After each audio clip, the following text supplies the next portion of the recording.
Hello and welcome to Grandsales again.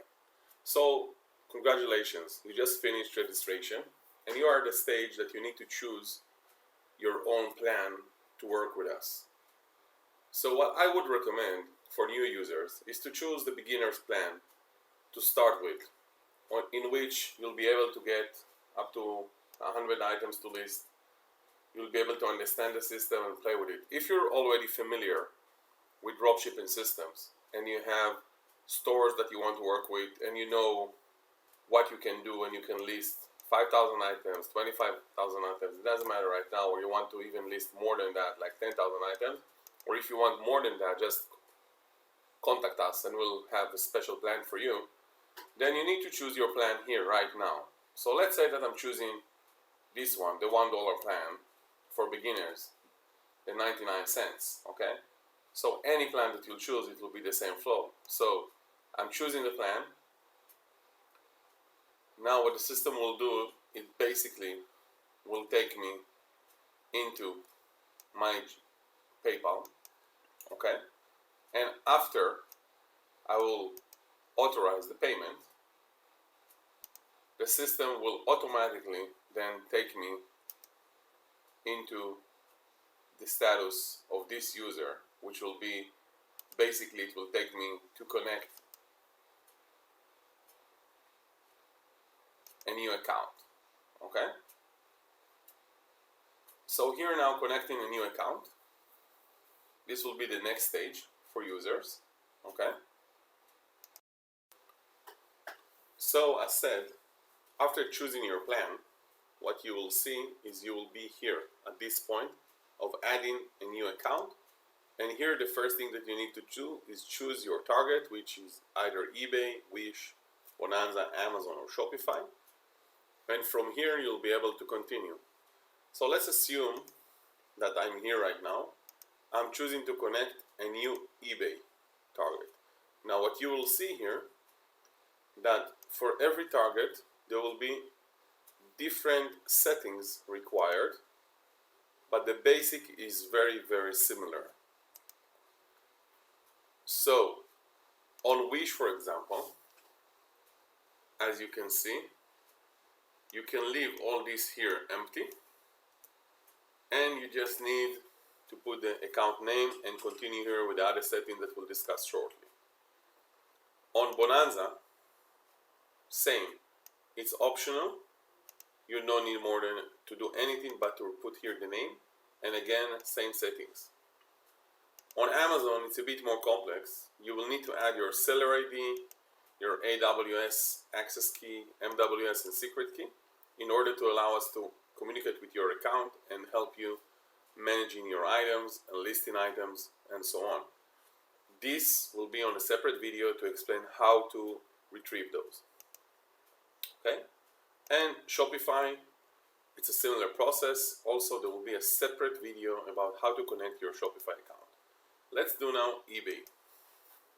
So on eBay, there is one thing that we need to do, which is we must have the exact name of the user on eBay here.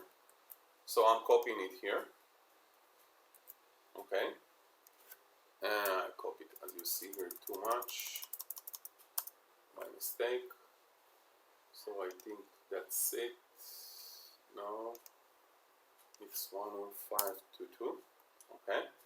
Now I need here to add my PayPal account, which will be used to collect the funds automatically in the profiles when listing items automatically. So we need to put here. Okay. Now, do we want to send customer notifications? Those are auto notifications added by the system that whenever there is a sale or items are shipped, the customer is being notified and being asked to communicate with us if there is any problem. Now, let's add account limits.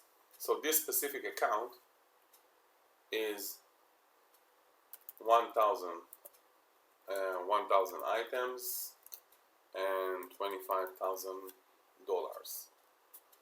Now here, there is account settings. So either you can leave it on green and you will use whatever settings that the system is giving you, or when you're opening it, you will see your payment, which is basically your PayPal fees. If you want to add some fixed fee, for example, I'm paying on PayPal 3% and I have an additional fee of $0.3 for every transaction, which is a border fee transaction. Then you have the target fee, which is the commission eBay are taking, and I'm adding here a small fixed amount, so on very small orders I won't find myself in a position that I'm doing everything for, I don't know, a few cents. So this is important. Either you can leave it empty to disable, or if you write here, for example, let's say 10% to 20%, and now someone is listing items with, let's say, 15% profit, then the system will override it and will always use the 20%. Let's leave it empty for now. Then you have negative threshold.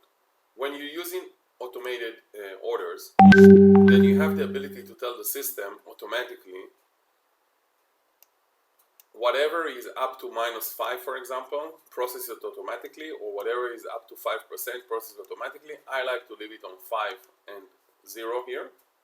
And this is also very important, since we're paying for listing fees and also the account needs to be refreshed. I'm usually ending items after 30 days automatically if they weren't sold.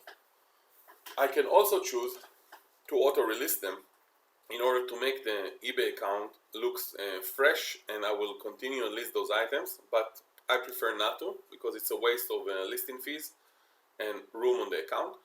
Then I'm pressing save.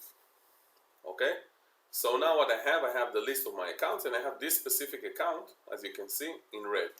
I'm pressing here on auto.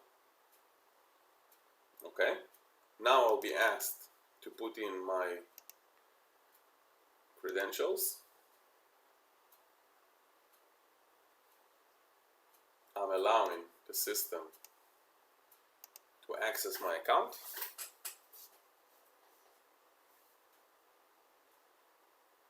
And that's it. The account is ready to use. So this was how we're connecting an account. After that, the system will automatically take you into queries.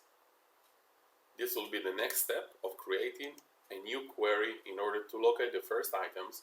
And this is also a separate video which you can find on our knowledge base here with many video guides of how to do what. So you have here the video of the first one is setting up your account. The other one here you can see query and listing. You have sales and orders, and there are many videos here that will help you how to search and list, opening your Bonanza account, and so on. Everything here is loading right now very slow. I'm not sure why, but it's coming from YouTube. So you have here on the knowledge base quite a lot of information. Thank you, and that's it for now.